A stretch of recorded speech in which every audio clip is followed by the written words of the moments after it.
Uma aparição muda tudo na vida de Dita. O espírito de paixão ressurge, implorando ajuda e revelando que a herança que colocou Ernesto no topo não passa de uma grande farsa. Encurralado e atormentado pelo padrinho morto, Ernesto perde o controle e se alia a Olímpia para destruir Dita de uma vez por todas. Guiada por paixão, Dita invade a casa de Ernesto para conseguir provas de que o bandido forjou a assinatura do padrinho para ficar com a fortuna.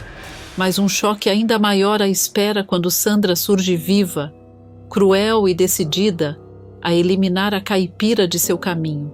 Será que Dita vai conseguir escapar das garras de Sandra, Ernesto e Olímpia e finalmente revelar toda a farsa sobre a herança? E o que Candinho está disposto a fazer para garantir que Dita escape das mãos de Sandra? Já clique no botão de gostei e no final do vídeo dê uma nota de 0 a 10 para o que acontecerá com Dita e Candinho. Dita encara o próprio reflexo como se estivesse diante de uma inimiga antiga. O cabelo, preso de qualquer jeito, denuncia noites mal dormidas. O olhar cansado, porém teimoso, revela uma mulher que já caiu muitas vezes e sempre levantou, mas hoje parece mais difícil. Ela passa a mão no rosto e murmura com revolta abafada, quase um desabafo ao mundo. Seu sonho de gravar um disco nunca há de ser realizado por culpa daquele bigodinho. Parece que só os ruins se dão bem. Ele está milionário com aquela herança que recebeu do Paixão. O nome Paixão sai quase cuspido, carregado de mágoa. Dita aperta os olhos, respira fundo. E então acontece. Um clarão invade o espelho, como se alguém tivesse acendido o sol dentro do quarto.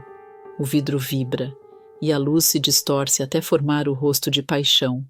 Nítido, vivo, sorrindo como se tivesse acabado de chegar de viagem.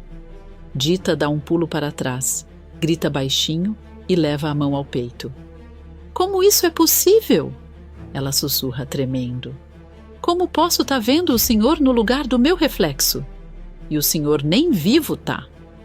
Paixão inclina a cabeça com aquele sorriso sereno que ele tinha quando queria pedir algo difícil. A luz ao redor dele pulsa devagar como o coração batendo. Eu preciso da sua ajuda para conseguir descansar. A voz dele ecoa dentro da cabeça dela, como se viesse de todos os cantos da casa. Dita engole seco, ainda com medo, mas a coragem teimosa dela empurra a pergunta. O que é que eu preciso fazer para ajudar o senhor? Paixão suspira. É estranho, porque até o ar no quarto mexe junto. A herança de Ernesto é uma farsa. Ele está usando essa mentira para fazer o mal. Eu preciso que ele seja desmascarado. Dita arregala os olhos, leva a mão à boca e balança a cabeça num misto de choque e confirmação amarga. Eu desconfiei mesmo, diz com a voz falhando. Mas como é que eu poderia provar isso? Eu sou só uma roceira. Paixão aproxima o rosto do espelho, tão perto que parece prestes a atravessá-lo. Investigue-que. Você vai conseguir e depois será recompensada com um presente milionário. Essa é a minha promessa. A luz estoura como um trovão silencioso e, num piscar, Paixão desaparece. O espelho mostra apenas Dita, pálida, tremendo, tentando respirar. A moça sente as pernas quase falharem, mas corre para fora de casa como se precisasse fugir do que acabou de ver. Manuela aparece no corredor, assustada com o barulho. Dita? Minha filha, que correria é essa? Mas Dita nem responde. Só segue ofegante com a impressão de que, se parar, vai desabar no chão. Ela vai direto até a casa de Margarida. Bate na porta com força. Quando Margarida abre, encontra Dita ofegante, suada e com os olhos esbugalhados. Eu sei que há de parecer loucura, Margarida. Ela dispara, atropelando palavras. Mas eu vi o Paixão, o padrinho do Bigodim. E ele disse com todas as letras que não deixou herança nenhuma para aquele Ernesto. Margarida arqueia uma sobrancelha cruzando os braços com um ar de deboche. Realmente parece loucura, Dita, diz, pressionando um sorriso sarcástico. Tá me dizendo que viu fantasma agora? Dita aponta para a própria cabeça, tentando explicar. Eu sei que parece coisa de gente varrida da ideia. Mas foi real, Margarida. Real demais. O Paixão apareceu no meu espelho e me pediu ajuda para desmascarar Ernesto. Margarida troca de expressão, do sarcasmo para uma curiosidade desconfiada. Olha para os lados, fecha a porta e puxa Dita para dentro. Olha, ela diz baixinho. Só pela possibilidade disso ser verdade, já vale a pena investigar. Dita segura as mãos dela com força. O Ernesto fez com você na rádio o que está fazendo agora com a radionovela. Ele só usa essa herança para fazer maldade. Nada de bom sai dali. Margarida suspira fundo, balançando a cabeça num sim lento. Dita continua, quase implorando. É por isso que eu preciso da sua ajuda, Margarida. Me ajuda a provar que essa herança é falsa. Eu não posso fazer isso sozinha. Aos poucos, um sorriso maroto nasce no rosto de Margarida. Ela aperta a mão de Dita e dá uma risadinha de canto. Eu vou te ajudar por 2 motivos, minha filha. Primeiro, porque eu quero muito ver o Ernesto se dar mal. Muito. Segundo, porque eu quero saber que presente milionário é esse que o falecido Paixão prometeu para você. Dita solta uma risadinha nervosa, aliviada por ser ouvida. Margarida pisca com malícia. E outra, ela diz, já cruzando os braços e erguendo o queixo. Eu já tenho um plano. Dita arregala os olhos, surpresa. Um plano? Assim tão rápido? Margarida dá um sorriso afiado, daqueles que só ela sabe dar. Quando se trata de derrubar aquele bigodinho mentiroso, minha filha, eu penso rápido. O clima muda. Antes era medo, agora é guerra. E as duas já sabem exatamente contra quem. A tarde cai arrastada, pesada. Como se o ar soubesse que algo grande está prestes a acontecer. Dita, ainda estremecida pela visão de Paixão, tenta respirar fundo e seguir com o dia. Mas tudo parece mais denso, mais carregado. E é justamente nesse momento que Lúcio aparece, surgindo no corredor da rádio, com aquele semblante decidido, como se estivesse carregando uma revelação. Ele para diante dela, observa o jeito aflito da moça e solta com firmeza, deixando-a sem reação. Dita, eu vou patrocinar o seu disco, e vai ser gravado numa rádio decente, longe de qualquer ligação com o Ernesto. A moça piscou rápido, quase achando que ouviu errado.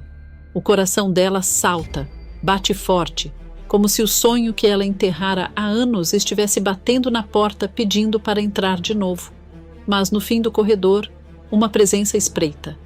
Olímpia, a sombra mais afinada da vida de Ernesto, surge escondida atrás da porta, fingindo retocar o batom enquanto escuta cada palavra. O sorriso que escapa dos lábios dela é quase um corte, fino, venenoso, perigoso. Quando Lúcio vai embora, Olímpia aguarda apenas 3 passos de distância para soltar o veneno em voz baixa, satisfeita como quem acabou de achar uma arma preciosa. O Ernesto vai gostar de saber disso. E gosta mesmo. A mulher vai direto até ele, caminhando apressada pelos corredores como se carregasse um segredo de ouro. Ernesto está diante do próprio reflexo, ajeitando o bigodinho num gesto ensaiado, satisfeito consigo mesmo. Assim que Olímpia entra, ele a encara com o olhar de quem vive à espera de fofocas úteis. Ela não decepciona. Eu ouvi uma conversinha. A Dita vai gravar o disco noutra rádio e o Dr. Lúcio vai bancar tudo. O sorriso de Ernesto morre imediatamente. O bigode parece murchar junto com o humor dele. Com a fúria fervendo por trás dos olhos, ele segura no braço da cadeira, rangendo os dentes antes de declarar, numa calma perigosa: a Dita nunca vai conseguir gravar esse disco. E eu já sei exatamente como vou sabotar os planos dela e os do doutorzinho Lúcio. Olímpia sorri, quase ronronando de satisfação, como se tivesse acendido um pavio que ela sabe onde vai dar. Longe dali, Dita e Margarida se trancam na velha sala da rádio. A música baixinha toca uma moda melancólica e o tic-tac do relógio parece sincronizado com a ansiedade da moça. Dita passa as mãos no rosto, respirando fundo, como se tentasse segurar o mundo com as próprias unhas. Eu não aguento mais, Margarida. Eu tô sentindo que a qualquer hora o chão abre debaixo do meu pé. Margarida, prática como sempre, puxa uma cadeira e se senta com a firmeza de quem não está ali para sentir medo, mas para enfrentar o perigo. Calma, Dita. Eu já disse que tenho um plano. Vamos tirar o Ernesto e a baronesa de casa e pegar o testamento. Depois, a gente prova que aquela assinatura é falsificada. É simples. Dita, assustada, encara a amiga com insegurança. Mas como é que a gente vai tirar eles de casa?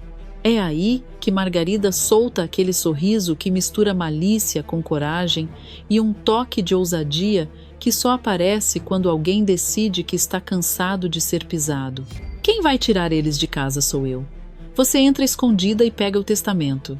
Dita respira fundo, sentindo a vibração da promessa de paixão ainda ecoar dentro do peito. Ela assente, mas com o olhar cheio de medo e adrenalina misturados. E se ele descobrir? Margarida nem pisca. Se descobrir, a gente improvisa. Eu não tenho medo do Ernesto, não. Ele acha que manda em todo mundo, mas mal aguenta quando alguém olha nos olhos dele. A fala faz Dita soltar um sorriso nervoso, meio incrédula, meio esperançosa.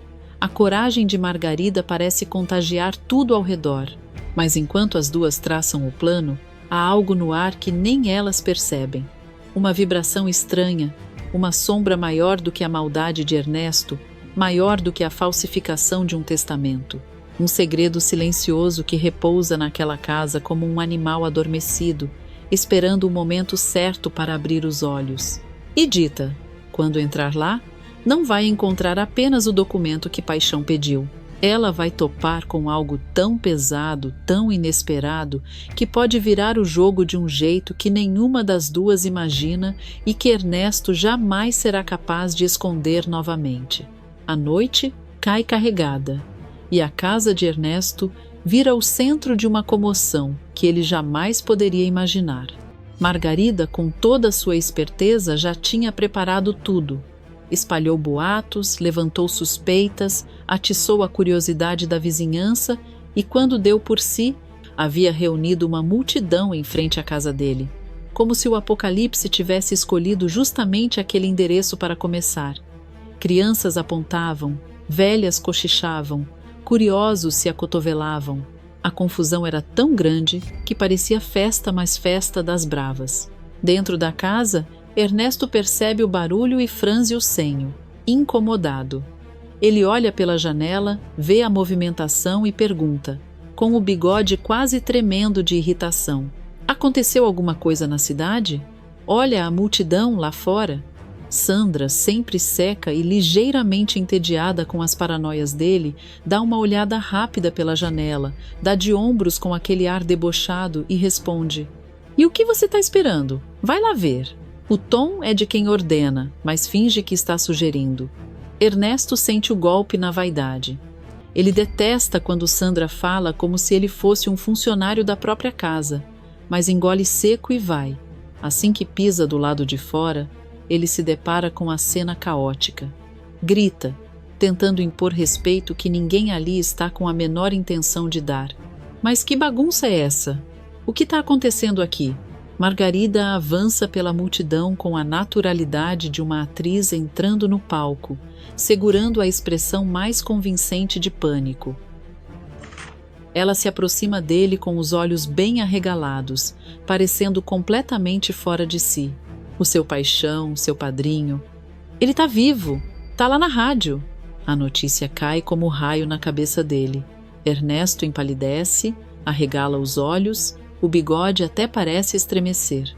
Ele não pensa duas vezes, sai correndo em direção à rádio com a mesma velocidade de alguém que acabou de ouvir que a fortuna da própria vida pode estar em risco. Margarida observa a corrida desesperada e, sem perder a compostura, lança um sorriso discreto para Dita, que estava observando tudo à distância. A moça entende o sinal e o plano entra em sua fase mais perigosa. Aproveitando que Ernesto saiu feito um raio e deixou a porta aberta, Dita se esgueira para dentro, com o coração batendo no pescoço.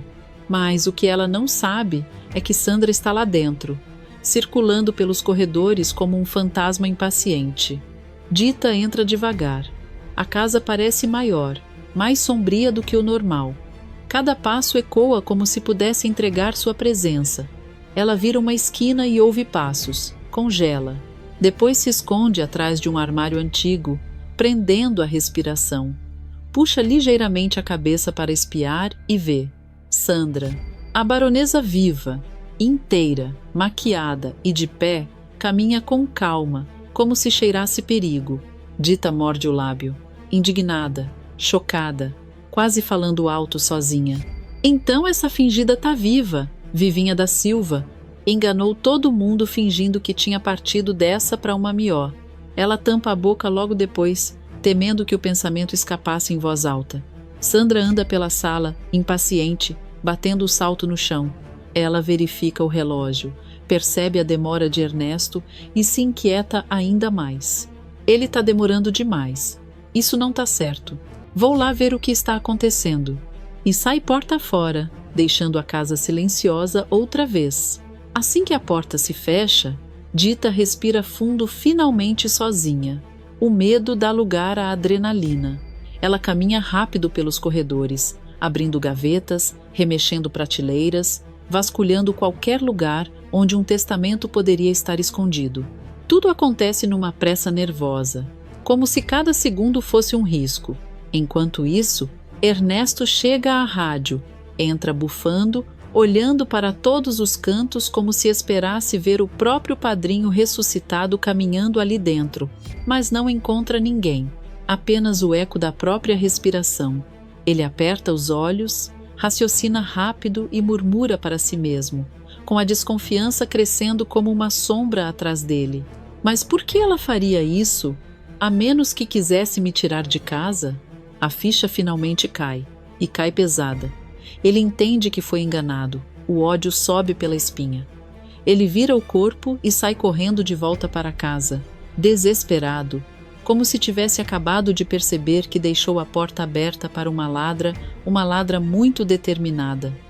E enquanto ele corre, Dita está cada vez mais perto de encontrar aquilo que pode mudar tudo, não apenas o testamento, mas o segredo que Ernesto esconde há anos, um segredo capaz de destruir, de uma vez por todas, toda a mentira que ele construiu. Dita entra no escritório de Ernesto como quem cruza uma fronteira proibida. O coração dela pulsa tão forte que parece um sino de igreja batendo dentro do peito, anunciando perigo. O ar é pesado, um cheiro forte misturado com poeira velha e mofo de carpete esquecido. Tudo ali parece observar, principalmente a foto de paixão na parede, que encara Dita como se estivesse viva, como se soubesse exatamente o que ela está prestes a descobrir. A moça respira fundo, engole seco e murmura, quase num sussurro implorante: "Seu paixão, se o senhor está me ouvindo, me ajuda, por favor." Ela começa a abrir gaveta por gaveta com mãos trêmulas. Cada gaveta revela papéis velhos, contas atrasadas, carteiras vazias, nada útil. Até que, no armário do canto, meio escondido, ela vê um pequeno cofre encostado, torto, como se tivesse sido usado às pressas, sem cuidado. O metal está frio quando ela encosta a mão. Dita respira fundo novamente antes de puxá-lo. Com dedos firmes, abre o cofre. Lá dentro, o brilho quase cega. Pilhas de dinheiro, algumas joias amareladas pelo tempo e 2 envelopes pardos. Um deles com uma única palavra escrita num azul desgastado: testamento. O coração dela falha um compasso. O corpo inteiro arrepia. Ela toca o envelope com cautela, como se fosse vidro. Abre. A letra de paixão pula na vista dela. A caligrafia redonda, forte. E ali está a assinatura. A mesma assinatura que Ernesto usa para se vangloriar de ter herdado tudo, mas algo não combina. Dita sente isso no fundo da alma. Será verdadeira? Ou uma falsificação tão bem feita que engana até o fantasma? Com medo e adrenalina misturados, ela pega o segundo envelope. Ele parece mais pesado. Ela abre e o susto quase faz suas pernas cederem. Não pode ser. Os olhos dela se arregalam, brilham, marejam. A moça olha para o retrato de paixão como se estivesse conversando com alguém que está realmente ali. As lágrimas escorrem sem que ela perceba, e um sorriso emocional nasce em seus lábios. Muito obrigada. A frase sai embargada, como quem acabou de encontrar a chave de um futuro inesperado, algo muito maior do que um testamento. Algo capaz de mudar destinos. Mas, no mesmo instante, um som rasga o silêncio. Passos. Passos apressados, firmes, perigosos. O som do salto batendo no chão de madeira ecoa pelo corredor como marteladas. Sandra. Dita apaga a luz num reflexo rápido e se esconde atrás da cortina pesada de veludo. O tecido arranha a pele, mas ela nem sente e está tensa demais para sentir qualquer coisa. Sandra entra no escritório, empurrando a porta com violência. Seus olhos afiados percorrem o lugar. O ar todo muda quando ela chega, trazendo consigo aquele cheiro de perfume forte e arrogância. Eu ouvi um barulho. Ela fala alto, com firmeza, como se estivesse acusando alguém visível. Caminha até a mesa, passa o dedo sobre a madeira, olha para a porta, depois para a janela. Cada movimento é calculado. Ela sabe que algo aconteceu ali dentro. Sabe que alguém esteve ou ainda está ali. O salto dela começa a se aproximar da cortina. Cada passo faz o coração de Dita apertar de novo, como se fosse explodir. Sandra vai chegando mais perto, tão perto que Dita consegue escutar a respiração dela. A cortina mexe levemente com o vento da janela e Sandra estende a mão, desconfiada. Mas aí o destino, caprichoso como sempre, intervém. Antes de se esconder na pressa, Dita havia esbarrado no rádio antigo da sala ao lado. Ele estava desligado havia anos, mas o tombo acionou o mecanismo e de repente um clique, um chiado, e uma moda caipira começa a tocar, baixinha, melancólica, como se um violeiro invisível estivesse sentado no escuro da casa. Sandra se vira na hora, irritada, revirando os olhos com desprezo. Esse rádio velho... A voz dela está carregada de impaciência. A baronesa, nervosa, sai imediatamente em direção ao corredor para desligar o aparelho. E é nessa brecha que Dita respira de novo. É nessa brecha que o destino se abre. E é nessa brecha que a verdade, prestes a explodir, encontra o momento perfeito para se aproximar.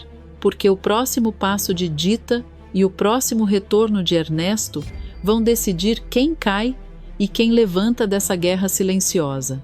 No instante exato em que o salto de Sandra some pelo corredor, Dita sente o coração subir para a garganta.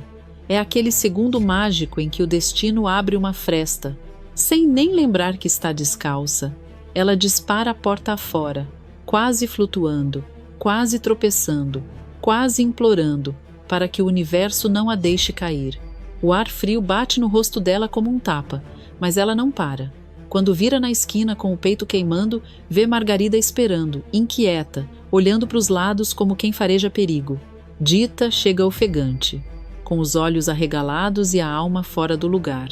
Sem dizer nada, mete a mão dentro do vestido e puxa o envelope com o testamento, amassado pelo desespero. Consegui, Margarida. Consegui mesmo. Precisamos checar que essa assinatura é farsa. O jeito que ela fala faz o papel tremer na mão.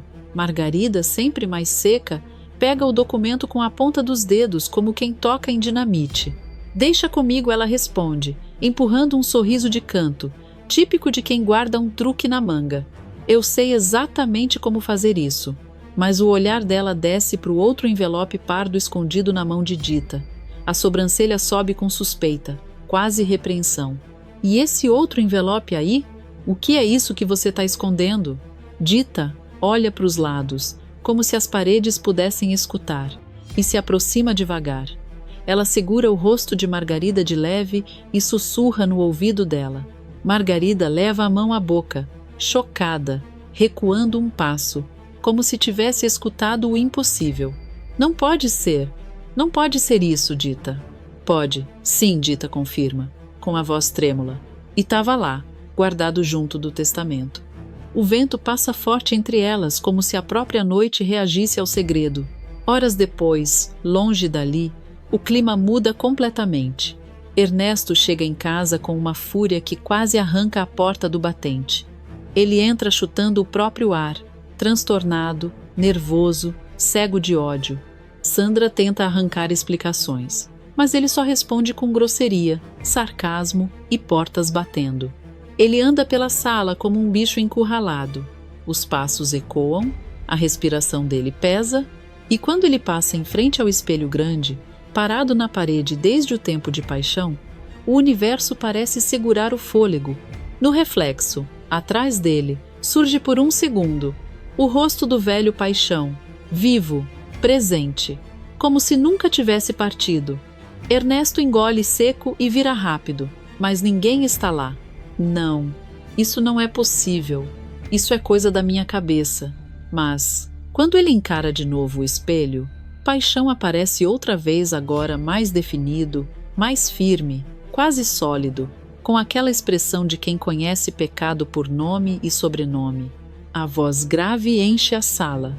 Você mexeu com gente inocente, Ernesto, e isso cobra preço. Ernesto recua até bater na mesa, esbarrando em tudo, derrubando o que alcança. Me deixa em paz.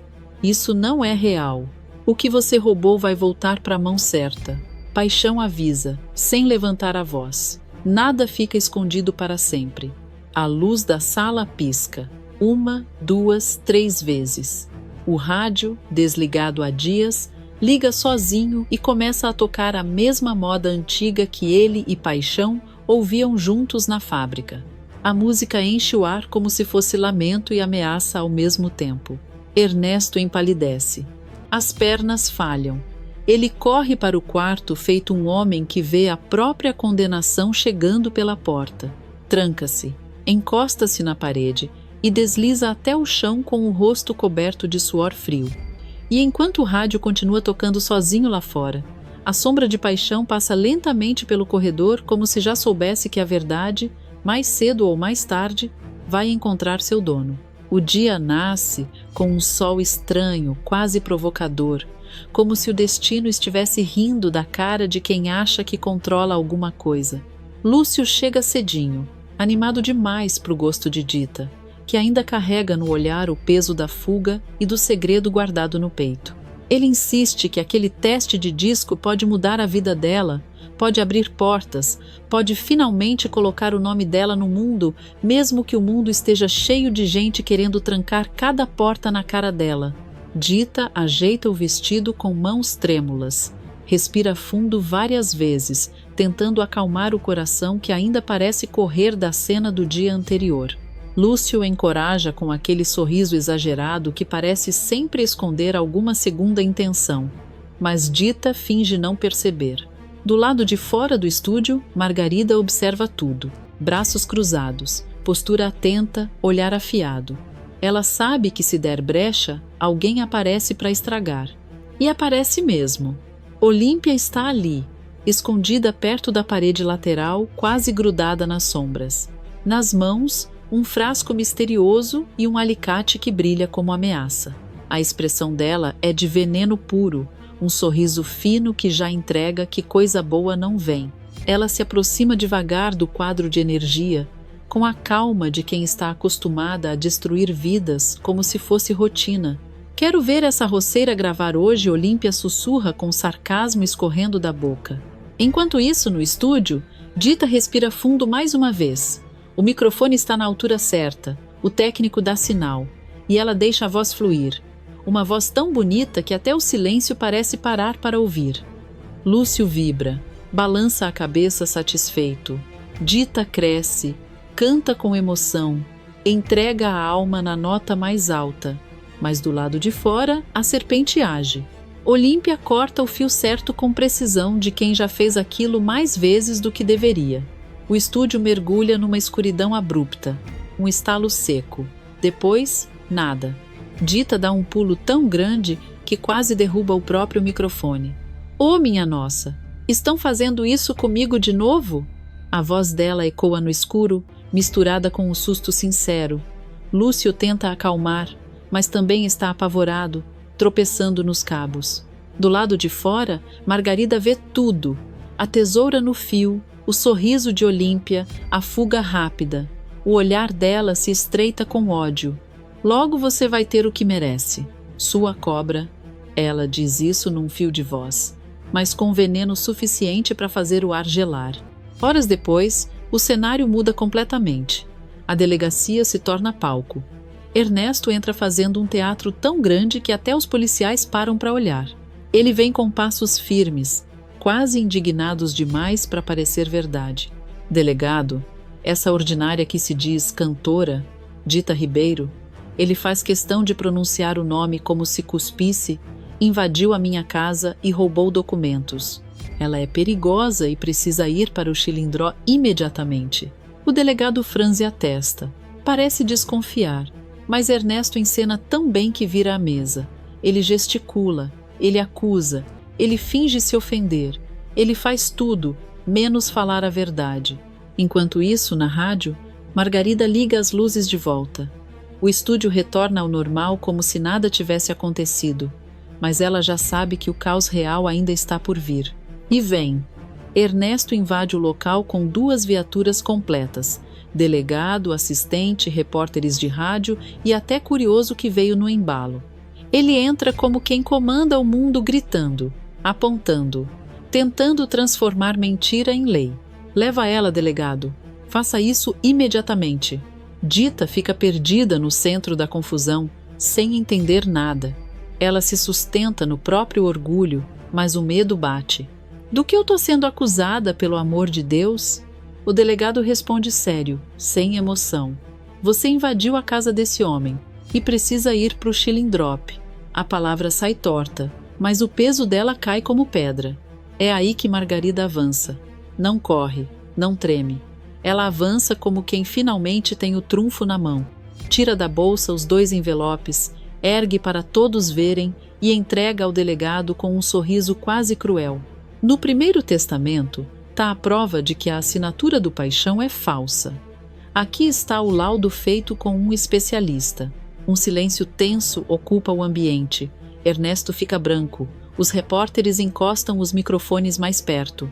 O delegado lê, franze a testa, olha Ernesto como quem vê o enredo virar ao contrário. E antes que ele consiga pensar, Margarida entrega o segundo envelope. Leia esse também, delegado. Esse aqui, ela pausa, só para saborear o momento, tem a assinatura verdadeira. E nele está bem claro que todos os bens estão no nome da Dita, inclusive a mansão e essa rádio. O impacto é tão grande que parece que o chão balança. Ernesto engasga com o próprio ar. Os repórteres quase se atropelam de tão desesperados para captar tudo. Olímpia, ao fundo, coloca a mão na boca, desesperada. Dita abre um sorriso tímido, mas luminoso, como quem finalmente vê justiça tocando a porta. Ernesto tenta interromper, tenta gritar, tenta desmentir, mas o delegado ergue a mão, quieto. E dessa vez, a palavra dele cala o vilão. A verdade, enfim, chegou. E chegou gritando. A rádio inteira vibra com uma eletricidade estranha, uma mistura de tensão, medo e aquela sensação provocadora de que algo grande está prestes a acontecer. Todos continuam parados, observando o delegado segurar Ernesto pelo braço enquanto o vilão tenta articular desculpas esfarrapadas, suando frio. A presença da multidão, dos repórteres e da imprensa deixa tudo mais cinematográfico, como se a justiça tivesse marcado hora para aparecer. Dita respira fundo. O papel do testamento confirmado como verdadeiro ainda está quente na mão dela e o coração bate rápido, mas dessa vez não é de medo, é de vitória, é de promessa cumprida, é de alma liberta. Ela sobe na plataforma da rádio, pega o microfone com confiança e encara o público com uma firmeza que faz até o delegado parar de andar. Isso foi um presente do seu paixão, palavra dele. Dita ergue o envelope, deixando todos verem. Delegado, esse homem aqui, o Ernesto, está escondendo uma foragida da polícia. A Sandra está viva. Uma onda de choque atravessa a plateia. É como se o nome proibido tivesse sido gritado no meio de um ritual. Ernesto empalidece de um jeito que nem o próprio corpo segura. Ele tenta correr, tenta escapar, tenta se livrar do aperto do delegado, mas é tarde demais. O delegado o segura firme, com a autoridade de quem finalmente tem a peça faltante do quebra-cabeça. Se ela estiver lá, os dois vão para o chilindró. O delegado fala lento, quase saboreando a frase, deixando Ernesto ainda mais desesperado.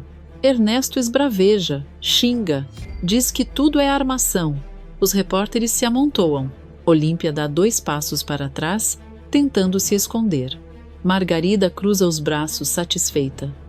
Mas antes que qualquer movimento avance, a rádio inteira sofre uma interferência. As luzes piscam, o ar esfria, o microfone chia. Um zunido atravessa as caixas de som como se o tempo tivesse aberto um buraco no mundo. E então vem a voz. Não uma voz comum, uma voz pesada, forte, viva e morta ao mesmo tempo. A voz de paixão. Eu avisei, Ernesto.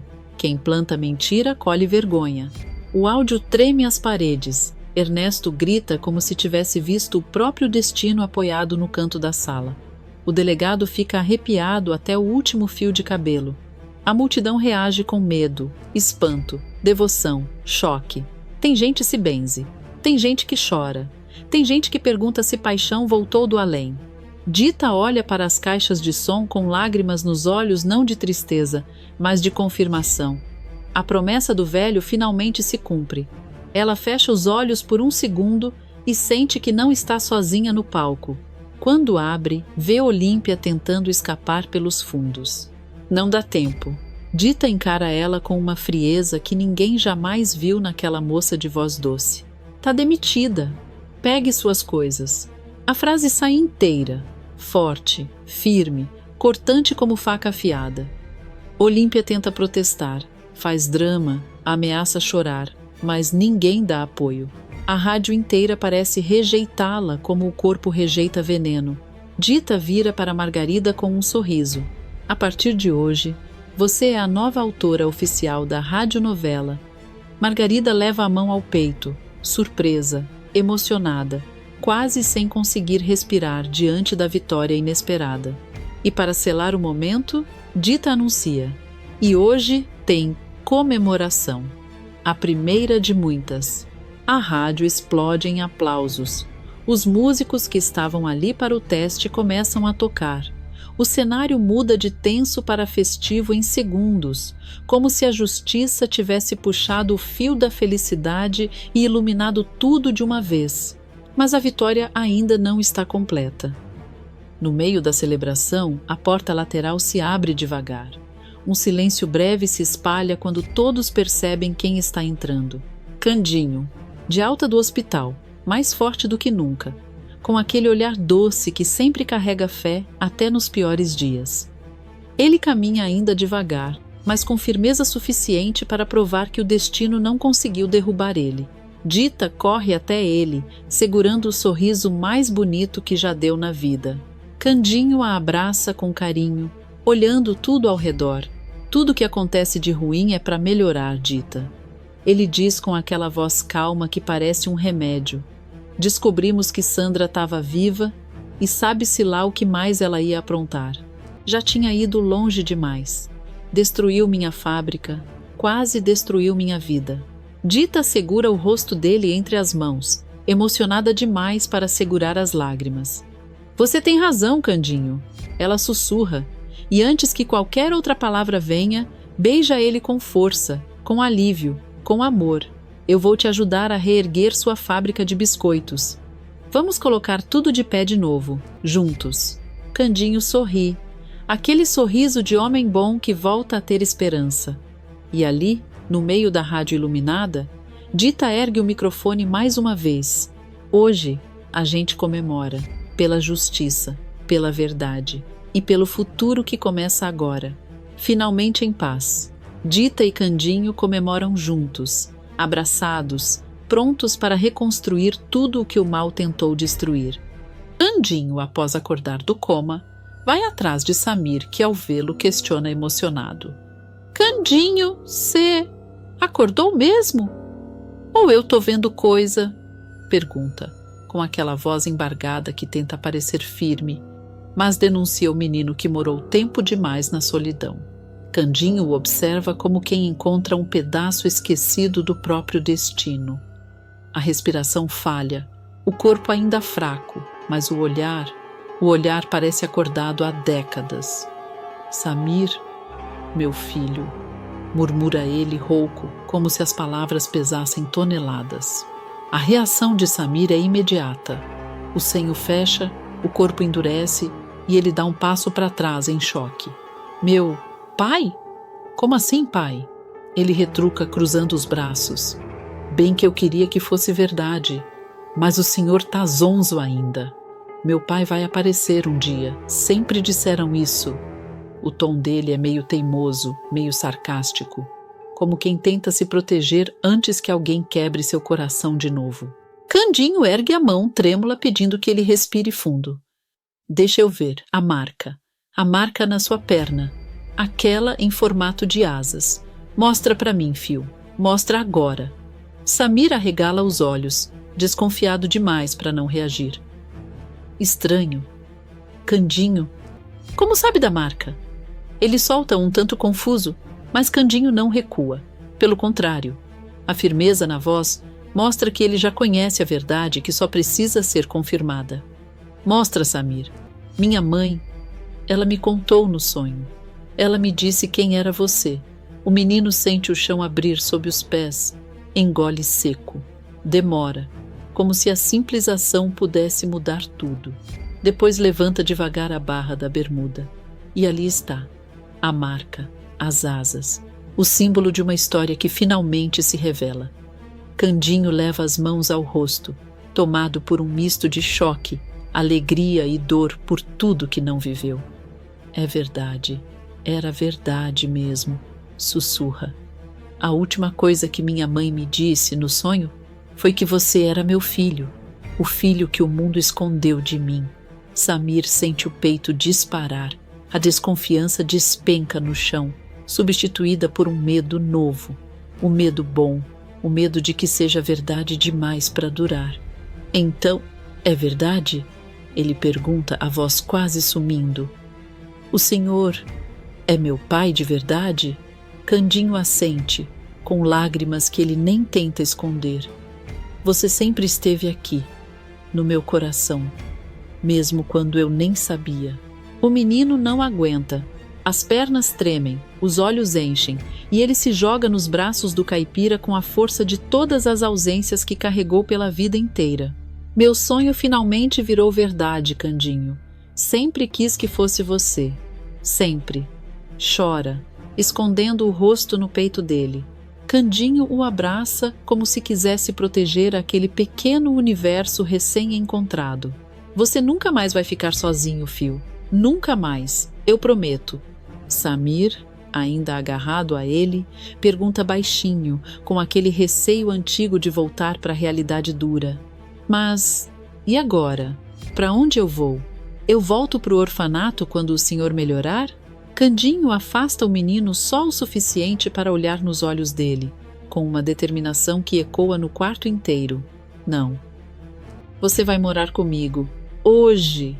Agora. Nesta mansão que é sua também. Não vou perder nem mais um minuto longe de você. Samir arregala um sorriso que parece impossível. Um misto de incredulidade, felicidade, medo e alívio. O destino dos dois se sela ali, sem que nenhum deles perceba que lá fora Zuma já fareja perigo no ar, e essa revelação promete virar o mundo inteiro de cabeça para baixo. O caminho até a casa dos anjos parece mais longo do que nunca. Samir segura a mão de Candinho com força, como quem finalmente encontrou um porto para chamar de seu. O menino não esconde o brilho nos olhos, um brilho que nunca teve antes, iluminado pela promessa de um futuro que ele mal se permite acreditar. Dita os acompanha firme, caminhando com passos decididos, mas o olhar atento denuncia que ela já pressente o barril de pólvora prestes a explodir. Antes de entrar pelo portão, Dita respira fundo e encara Candinho. Candinho, seja lá o que Zuma inventar, a gente não cai. A verdade veio à tona e agora ninguém mais apaga. Candinho aperta a mão da esposa, cheio de convicção e irritação acumulada. Zuma, nem ninguém vai separar eu e meu fio de novo. Isso acabou.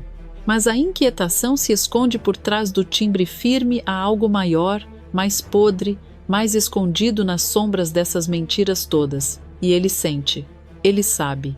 O portão range ao abrir, um som que corta o pátio silencioso como um anúncio de guerra. Lá dentro ninguém fala nada, mas o ar pesa. E quando Zuma surge no corredor, a expressão dela congela. O sorriso que ela tenta montar no rosto parece uma máscara mal colada, rachando no canto dos lábios. Os olhos dela brilham não de emoção, mas de pânico. Por um segundo, Samir afrouxa o passo, desconfortável. Mas Candinho aperta sua mão, lembrando-o de que agora ele tem onde se firmar. Zuma, num impulso teatral, dispara em direção ao menino. Samir! Grita, se jogando nos braços dele como se estivesse vendo um fantasma querido. Meu menino! Meu filho! Samir quase perde o equilíbrio com o aperto, enquanto Candinho dá um passo à frente, irritado. Eu vim buscar meu filho de vez, Zuma. Acabou o embrulho. Agora ele vai comigo. A mulher respira fundo como se estivesse prestes a desmaiar. E começa o show. Foge uma lágrima escandalosa, daquelas que parecem ter sido ensaiadas no espelho. Meu menino, meu filho, você vai embora assim, sem nem pensar em mim? Soluça dramaticamente. Eu dei amor, dei comida, dei teto. Eu criei você com tudo que eu tinha. Samir tenta respirar no meio do aperto sufocante, sem coragem de empurrá-la, mas claramente desconfortável. Eu agradeço tudo que a senhora fez, de verdade, ele diz, com cuidado, como quem maneja vidro fino. Mas agora eu vou morar com o meu pai. Ele é minha família. Zuma endurece na mesma hora. A mão que acariciava a cabeça do menino vira uma garra sutil, apertando o ombro dele para que não se mova. Mas eu também sou sua família, retruca, com uma voz forte demais para quem estava chorando segundos atrás. Você cresceu comigo. Eu vou ficar sozinha nesse lugar enorme. Dita, que observava a cena com os braços cruzados e uma sobrancelha quase na testa, solta um comentário baixo, mas afiado como faca. Sozinha? Ah, tá. Sozinha onde? Você tem o orfanato inteiro para mandar e desmandar. Não venha bancar a abandonada agora. Zuma lança um olhar fuzilante para Dita, quase rosnando, mas veste de novo o papel da pobre vítima injustiçada. Samir engole em seco, tentando aliviar a tensão, mesmo sabendo que nada do que ele disser vai arrumar aquilo. Eu não vou sumir, Zuma. Eu prometo que venho visitar, mas eu preciso ir com ele agora. Ele me achou, e eu achei ele também. É nesse momento que a porta do refeitório se abre e Zenaide aparece, enxugando as mãos no avental. Ela observa a cena com um olhar que mistura cansaço, tédio e um pouco de satisfação silenciosa, como se essa briga já estivesse atrasada há meses. Ela suspira fundo, ajeita o avental e se aproxima. Zuma, chega! Diz, firme, sem paciência para teatrinho. O menino merece ir. Ele encontrou o pai. Uma bênção que muita criança aqui nunca tem. Zuma vira o rosto num estalo, indignada, olhos arregalados. Bênção para quem, Zenaide? Para mim é que não é. Esse menino é minha vida. Zenaide estreita os olhos, segura o braço de Zuma com mais força do que o habitual, um alerta silencioso para ela se recompor. Não seja egoísta. O Samir nunca foi seu. Você cuidou porque confiaram. E agora chegou a hora dele encontrar o destino dele. Zuma empalidece. A máscara desaba um pouco mais. Ela olha para Candinho como se ele fosse o ladrão de seu único tesouro. O medo vira raiva. A raiva vira desespero. E por trás de tudo há um segredo, uma teia. Algo sujo que ela teme que venha à tona com essa partida. Candinho sente. Ele sabe que o pânico dela não é só pela despedida. Ele respira fundo, segura a mão de Samir e encara Zuma como quem avisa que a era dela acabou. Eu vou levar meu filho. E nada do que você diga vai mudar isso. Zuma estremece, o controle escapando pelas mãos. E é assim que a saída do menino vira o estopim de uma guerra que ela ainda não está pronta para perder, mesmo sabendo que a verdade, agora, está do lado de fora daquele portão. O pátio começa a se encher de pequenos passos curiosos. As crianças saem dos cantos como pássaros tímidos, atraídos pelo brilho diferente no olhar de Samir. Alguns observam de longe, outros se aproximam devagarzinho, como se o garoto fosse um sonho prestes a escapar pelos dedos. O nome dele se espalha num sussurro emocionado. Jasmim é a primeira a romper o silêncio.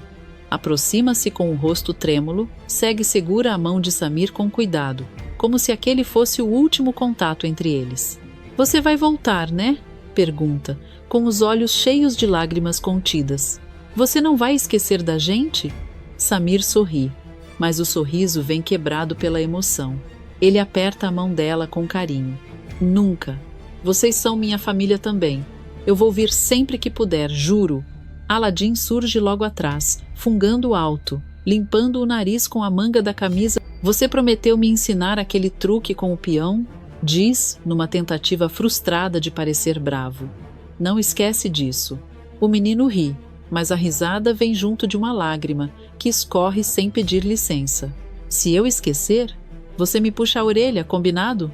Aladim, mesmo triste, dá um sorriso torto, como se aceitasse o acordo do jeito dele. Dita observa os pequenos ao redor de Samir, cada um esperando um momento para tocá-lo, abraçá-lo, segurar um pedacinho dele por mais alguns segundos. A cena mexe com ela mais do que gostaria de admitir. Ela cruza os braços, mas o olhar já está marejado. E então comenta baixinho, só para Candinho ouvir. "Ele sempre foi especial. Dá para ver nos olhos de todo mundo. Agora a gente sabe o porquê. Era seu, Candinho. Sempre foi seu menino." Candinho sente o peito pesar e se abrir ao mesmo tempo. A respiração falha, porque ver Samir cercado de amor faz o coração dele transbordar. Seu filho. O filho que ele achou tarde, mas que nunca mais pretende largar. Ele limpa discretamente uma lágrima e chama Samir com a voz baixa, doce, firme. "Hora da gente ir, meu filho." Essas palavras acendem o desespero em Zuma como gasolina em fogo. Ela dá um passo brusco, quase tropeçando, e solta um grito carregado de dor ensaiada. "Samir, olha para mim", implora, quase se jogando à frente dele. "Diz que vai sentir minha falta. Diz que vai lembrar de mim. Diz que eu fui tudo para você." O pátio inteiro prende a respiração. As crianças se afastam, algumas assustadas, outras já acostumadas com aqueles exageros. Samir, por sua vez, respira fundo como quem finalmente entende que precisa encerrar um capítulo difícil. Ele se vira de frente para Zuma e encara os olhos dela com sinceridade, que corta mais do que qualquer crueldade seria capaz. "Vou sentir sim", diz, sem fugir da verdade. "Mas agora eu preciso viver com meu pai. É o que eu sempre sonhei, mesmo sem saber." O som que sai da boca de Zuma não parece humano. Ela cai de joelhos no chão como se o mundo tivesse acabado ali, naquele segundo. Chora alto. Grita o nome dele em lamentos exagerados, como se estivesse num velório. A mão bate no peito. O corpo balança um teatro ensaiado 1000 vezes, mas agora ninguém parece disposto a aplaudir. Do lado, Zenaide suspira fundo e balança a cabeça, cansada de tanta encenação diária. Deixa dramatizar, comenta, cruzando os braços. Uma hora ela cansa. Dita tenta conter um sorriso irônico, porque a cena é tão exagerada que passa do trágico para o cômico. Candinho, por outro lado, nem olha mais para Zuma, mantém os olhos apenas em Samir. O menino hesita por um segundo, olhando para trás, mas Candinho segura sua mão firme, decidindo por ele. "Vambora, fio. O mundo tá esperando nós." Zuma, caída no chão, olha tudo com uma mistura amarga, dor, ciúme e um medo profundo. Isso não vai ficar assim. Não vai ficar assim mesmo. O Candinho não pode formar uma família com meu Samir e aquela ordinária caipira. Ele irá ser meu, todinho meu. Com a mente afiada, ela começa a preparar um golpe sujo com a ajuda de Carmen. A porta enorme da mansão se abre devagar, rangendo como se anunciasse o início de um novo capítulo na vida daquele menino. Samir entra com passos lentos, quase reverentes, e os olhos arregalados percorrem cada detalhe do lugar. O tapete felpudo, os quadros antigos, o brilho do lustre, tudo parecia mais um sonho do que realidade. O garoto respira fundo, absorvendo o cheiro da casa como se fosse o primeiro aroma de lar que sentia na vida. Samir murmura encantado, quase sem voz, como quem teme acordar. Pai, isso tudo é tão bonito. A palavra pai explode no peito de Candinho como um raio de luz. Ele sorri emocionado, quase sem conseguir disfarçar o tremor nas mãos. Isso aqui agora também é seu, meu filho. É seu lar. O menino aperta a mão dele com força, num gesto pequeno, mas tão carregado de necessidade que o próprio Candinho parece mudar de postura como se finalmente entendesse o peso de ser responsável por alguém que só conheceu a falta. É nesse momento que Dita aparece no corredor, com um sorriso grande demais para ser natural. Ela tenta parecer radiante, mas os olhos dela, esses entregam tudo. Estão estreitos, calculando cada detalhe, observando Samir como quem analisa um quebra-cabeça que ninguém explicou. Dita comenta orgulhosa, mas com aquela pontinha de algo mais duro por trás da voz. Ele merece tudo isso, Candinho. Esse menino sofreu tanto, agora vai ter uma vida de verdade. Candinho confirma com a cabeça, cheio de alegria pela nova fase. Mas Dita dá uma respirada profunda, tão longa que o clima leve se parte no meio. Candinho percebe na hora. Que foi, Dita? Tá com essa cara desde o orfanato? Ela cruza os braços devagar, firme, quase rígida, até o sorriso desaparece. Azuma. Eu tô com aquela mulher engasgada aqui, igual espinho de peixe atravessado. Candinho tenta disfarçar com uma risada curta, mas ela não acompanha. Não há humor algum no olhar dela. Ah, Dita, deixa isso pra lá. Hoje é dia de alegria. Dita ergue a sobrancelha num sarcasmo tão frio que quase corta o ar. Você acha mesmo, Candinho? Acha mesmo que aquela mulher não sabia que o Samir era seu filho? Candinho respira, desconfortável, como se ela tivesse puxado uma sombra indesejada para dentro da casa. Eu não quero pensar isso dela. Dita dá um passo à frente, firme como uma sentinela que não abaixa a guarda nem por um segundo. Pois eu penso, e muito. Aquela mulher foi capaz de fingir uma gravidez. Fingir, Candinho. Você tem noção da frieza que é isso? Se ela inventou que estava esperando um filho seu, imagine o que mais ela inventou, inclusive esconder o seu menino de você. Candinho passa a mão no rosto, tentando não perder o brilho do dia mais importante da vida dele. Ele tenta respirar fundo, tentando não deixar a dúvida entrar. Dita, eu tô feliz, feliz de verdade. Não quero estragar esse momento com desconfiança. Ela não cede. Pois eu não vou engolir isso tão fácil. Samir tinha essa marca na perna desde sempre. A marca que sua mãe te mostrou no sonho. E Azuma convivia com o menino. Não é possível que ela nunca tenha desconfiado. Não é possível, Candinho. Ele fecha os olhos um segundo, como quem luta contra uma verdade que não quer enxergar. Deixa isso quieto por enquanto, por favor. Nesse instante, Samir aparece na porta do quarto novo, segurando um brinquedo brilhante que encontrou em cima da mesa. Seus olhos brilham de alegria pura. Dita, isso aqui é para mim mesmo? O rosto dela muda na hora como se a luz interna reacendesse. É sim, tudo aí é seu, meu amor. Você vai ter tudo que merece. Samir corre de volta para explorar o quarto, mas assim que ele desaparece pela porta, o rosto de Dita endurece de novo. Ela se aproxima de Candinho devagar, numa postura quase conspiratória, e fala num sussurro denso como neblina. Eu ainda vou descobrir o que essa mulher esconde, nem que eu tenha que arrancar a verdade dela na marra. Candinho engole seco. O brilho de felicidade permanece, mas agora manchado por uma dúvida que ele tenta negar e pela certeza de que Dita não vai descansar enquanto não desmontar cada mentira que Zuma possa ter deixado pelo caminho. A mansão parecia estar cheia de luz, mas a sombra da desconfiança já estava dentro dela. A história de Samir estava apenas começando, e a verdade ainda viria cobrar seu preço. A noite cai pesada sobre a mansão, mas por dentro ela parece brilhante. O riso de Samir ecoa pela sala, puro, leve, quase musical. Ele corre pelo tapete com o carrinho novo que Candinho lhe deu, imerso num mundo onde finalmente existe alegria. Mas esse som, tão limpo, vira uma lâmina quando Celso cruza a porta da casa. Ele caminha devagar com os ombros curvados como quem arrasta correntes invisíveis. Os olhos ficam presos no menino, jogado no chão, empurrando o carrinho com uma empolgação que ele nunca viu. Aquela felicidade infantil o atravessa como um golpe porque Celso sabe que está prestes a destruir a confiança de alguém que o chama de família. Candinho surge pelo corredor radiante, ainda no brilho de quem acaba de ganhar um filho. Celso, olha só, ele já está se sentindo em casa. Celso tenta sorrir, mas o sorriso nasce torto, quebrado por dentro. É lindo ver isso, Candinho. Você e o Samir juntos. Você merecia esse reencontro. Só que aquilo, dito por ele, pesa como chumbo.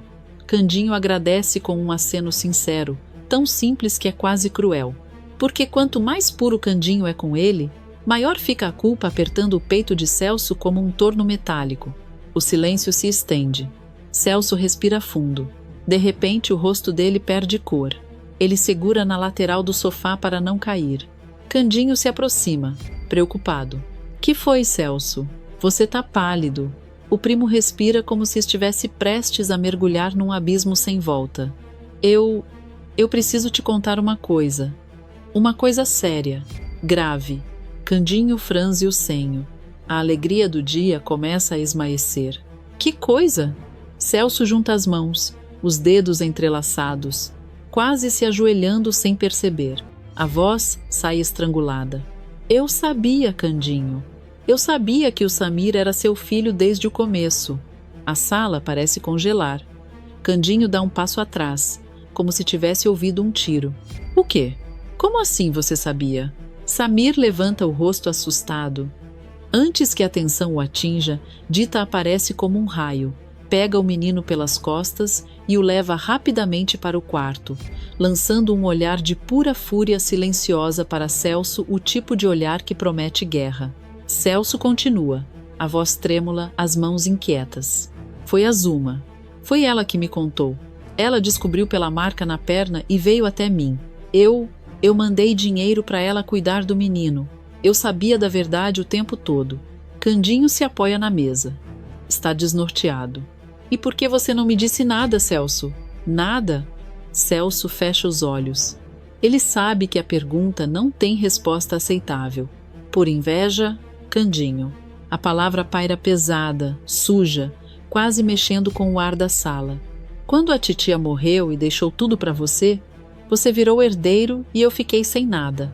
Eu me senti pequeno, humilhado, esquecido. E aí eu quis te ferir. Quis que você sentisse um vazio também. Esconder seu filho, eu achei que seria uma vingança. Candinho fica imóvel. Ele parece se transformar em pedra, mas uma pedra que trinca por dentro. Os olhos marejam e ao mesmo tempo queimam. A respiração dele vira um rugido abafado antes de explodir. Um filho, Celso. Você me tirou o meu filho, o meu menino. A voz dele quebra. Você não é meu primo. Você não é meu amigo. Você não é nada para mim. Celso tenta tocá-lo, desesperado, como quem tenta impedir uma porta de bater. Eu me arrependo. Eu sou outra pessoa agora. Candinho, por favor, não faz isso comigo. Candinho puxa o braço como se estivesse afastando algo podre. Tira a mão de mim. O silêncio antes da sentença é brutal. Candinho encara o homem que cresceu ao seu lado, mas agora só vê ruína, mentira e traição. Sai da minha casa agora e não pisa mais na minha fábrica. Você tá fora para sempre. Celso dá um passo, tentando argumentar, mas Candinho abre a porta com violência. Some da minha vista. As palavras cortam como aço. Celso recua, trêmulo, com lágrimas tão grossas que escorrem sem controle. Ele tenta falar, mas não consegue porque a porta se fecha na sua frente com um estrondo que ecoa pela mansão, vibrando nas paredes como uma sentença final. E naquele momento, fica claro, ali dentro, uma nova família nasce. E do lado de fora, uma outra se desfaz para sempre. A porta da mansão ainda vibra do impacto da expulsão de Celso. O silêncio que sobra é pesado, quase opaco. Candinho anda de um lado para o outro como um animal ferido, o coração disparado, o peito subindo e descendo num ritmo de fúria. Ele tenta respirar fundo, mas a raiva volta como ondas. E é nesse redemoinho que Zuma escolhe entrar. A porta interna se abre devagar e ela surge, ajeitando o cabelo, segurando uma sacola com roupas fingindo humildade, quando por dentro ferve de ansiedade. Ela respira fundo antes de dar o primeiro passo, já planejando cada sorriso, cada gesto que vai usar para se fazer de vítima e boa moça. Mas quando ela cruza a sala e vê Candinho parado, imóvel, com os olhos fixos nela como lâminas, o sorriso dela perde o brilho. Mesmo assim, tenta sustentar o papel. Candinho, meu amor, eu vim ver como você tá. Agora que você é pai do Samir, deve estar radiante. Ela força doçura na voz. Mas o tremor denuncia que ela já percebeu que algo está errado. Candinho não responde. Só a encara. Um silêncio longo, cruel. Ele arqueia uma sobrancelha, frio, implacável. Você mentiu para mim? Zuma pisca rápido. O rosto dela empalidece. Como assim? O tom dela tenta soar inocente, mas a voz desafina no final, e isso basta para Candinho avançar um passo, como quem encurrala uma cobra. Você sabia que o Samir era meu filho. Soube o tempo todo. A voz dele agora é um trovão contido, prestes a desabar. Escondeu de mim, manipulou tudo, brincou com a minha vida. O Celso me contou tudo. Zuma perde o chão por um instante. A boca dela se abre e fecha como se procurasse palavras, mas só encontra desculpas velhas e gastas. Candinho, eu fiz isso por amor. Eu te amo. Eu tinha medo de perder você. Mas Candinho não cai mais na teia dela. A expressão dele é um misto de nojo e decepção que Zuma nunca tinha visto. Isso não é amor, Zuma. Amor não finge uma gravidez. Ela fecha os olhos, o rosto queimando de vergonha e desespero. Mas ele continua. Você inventou que carregava um filho meu. E agora eu descubro que você escondeu o meu filho de verdade. A voz dele vacila de emoção no final, e isso parte Zuma ao meio. Ela se joga de joelhos, num desespero quase teatral, mas autêntico na sua ruína. Me perdoa.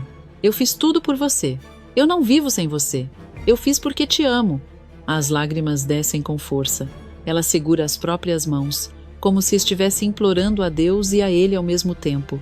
Mas Candinho dá um passo atrás, como quem se afasta de algo venenoso. Você não ama ninguém, Zuma. Nem a mim, nem ao Samir. Você só ama o que não pode ter. Zuma cai para frente, arrastando-se até as pernas dele, agarrando a barra da calça com força. Não me deixa, por favor, não me abandona, Candinho. A voz sai rouca, quebrada, como se cada palavra fosse um grito sufocado. Mas Candinho olha para ela com um desprezo congelante, uma frieza que Zuma nunca imaginou que veria daquele homem. O seu castigo vai ser esse, ficar sozinha, porque gente como você não merece companhia. A frase é um golpe que atinge o fundo da alma dela. Candinho vira as costas sem hesitar. A autoridade na postura dele diz tudo. Ele está acabado por dentro, mas não vai ceder, não depois do que descobriu. Zuma tenta se levantar, tropeça, cai de novo. As mãos tremem quando ela tenta alcançar a barra da camisa dele uma última vez, mas ele já está longe demais. Candinho desaparece pelo corredor, decidido, firme, devastado, mas livre daquela teia venenosa. Zuma fica ali, caída no chão frio da sala da mansão, soluçando como uma criança perdida. O choro dela ecoa, alto, desesperado. Ela chama o nome dele entre lágrimas. Candinho! Candinho, não faz isso comigo! Mas ele não olha para trás, nem uma vez. Quando ela finalmente percebe que ele não vai voltar, o corpo dela desmorona por inteiro. Os soluços se transformam num lamento fundo, um som que parece arrancado das entranhas. Depois de longos minutos, ela se arrasta até a porta. Levanta devagar, usando o batente como apoio.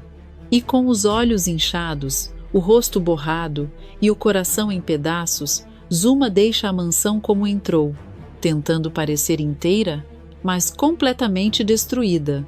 A noite cai sobre a mansão de Candinho com uma serenidade que parece boa demais para ser verdade, pois lá fora, na estrada poeirenta, uma figura se aproxima carregando outro tipo de tormento. É Celso. O homem caminha devagar, tropeçando no próprio cansaço, com os olhos vermelhos e o rosto escurecido pela culpa. Ele parece menor, encolhido, como alguém que enxerga pela primeira vez o tamanho do mal que fez. Cada passo é arrastado, pesado como chumbo molhado. A respiração é curta e o coração, esse parece querer parar. Quando ele chega à porteira da mansão de Candinho, fica parado ali, apenas encarando. A luz da cozinha acesa, o som fraco de panela no fogão. E o cheiro?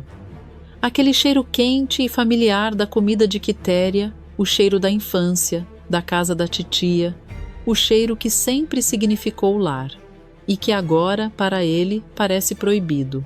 Celso respira fundo, apertando os punhos para controlar o tremor. E finalmente bate na porta. Candinho abre, o rosto dele está duro, ainda pulsando a fúria do que viveu horas antes. Mas não é um rosto cruel, é o rosto de um homem ferido, traído, profundamente machucado. E para Celso, essa expressão dói mais do que qualquer grito. Antes que os primos falem, Celso baixa a cabeça. Candinho, eu preciso falar. O caipira cruza os braços, firme, implacável, mas não fecha a porta. Então fala. Celso entra devagar. Cada passo é uma penitência silenciosa. Ele evita olhar para Candinho e começa a falar, com a voz embargada. Eu passei a vida inteira com medo, Candinho. Medo de ser menos, menor, o primo esquecido, o que veio depois. E ao invés de matar essa inveja, eu alimentei ela. Fiz dela um monstro. Candinho não reage. Só observa e isso, para quem está confessando, é quase insuportável. E, pela primeira vez, Celso chora sem vergonha. Eu fui um covarde, Candinho. E pior, fui um ingrato. Você sempre me ajudou. Sempre dividiu tudo comigo. E mesmo assim, eu deixei o pior de mim crescer. Eu não sou esse homem que você viu hoje. Ou talvez seja... E eu só tô descobrindo agora. Candinho ouve. Não mexe um músculo. Só observa. Celso limpa o rosto com o antebraço e continua, mais fraco, mais honesto. Eu vendi a minha casa para salvar sua fábrica. Eu fiz isso sem querer, mas fiz porque, apesar de tudo, eu te amo como irmão. E errei. Errei feio. Mas eu não quero morrer sendo esse erro. Não quero ser lembrado como o homem que escondeu seu filho de você. Ele então tira do bolso um pequeno embrulho de pano, cuidadosamente dobrado. Quando abre, revela um medalhão de metal gasto, um objeto antigo, amassado, com a imagem de Nossa Senhora gravada na frente. Esse medalhão é da nossa família. Era do meu pai, e o pai dele deu para ele. É o que eu tenho de mais precioso. Eu guardei para entregar ao meu filho quando tivesse um.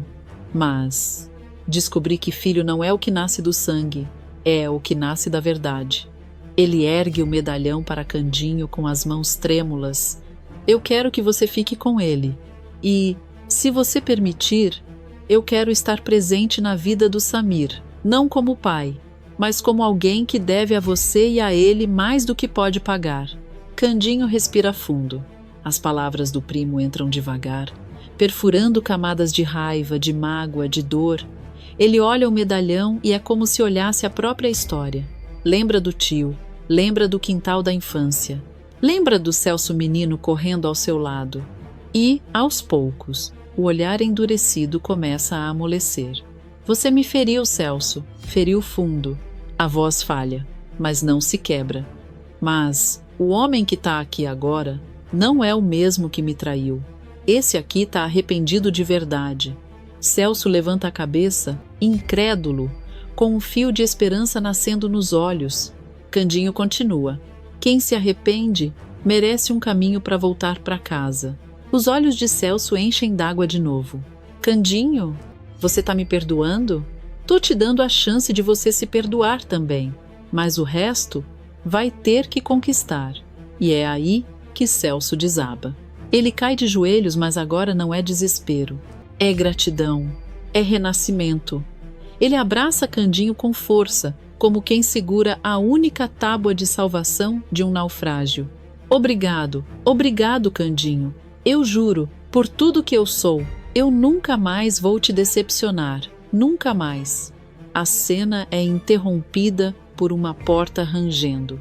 Dita aparece com os olhos marejados, tendo ouvido cada palavra escondida atrás da parede. Samir, tímido, surge atrás dela, observando a cena. Candinho dá um tapinha no ombro do primo, firme, mas não ríspido. Levanta, homem. A gente tem muito o que ajeitar ainda. Celso se ergue devagar. Quando vê Samir, sorri com vergonha e emoção. Samir, eu sei que falhei com você também. Mas se você deixar, eu quero te ver crescer. Quero ser alguém que você possa confiar.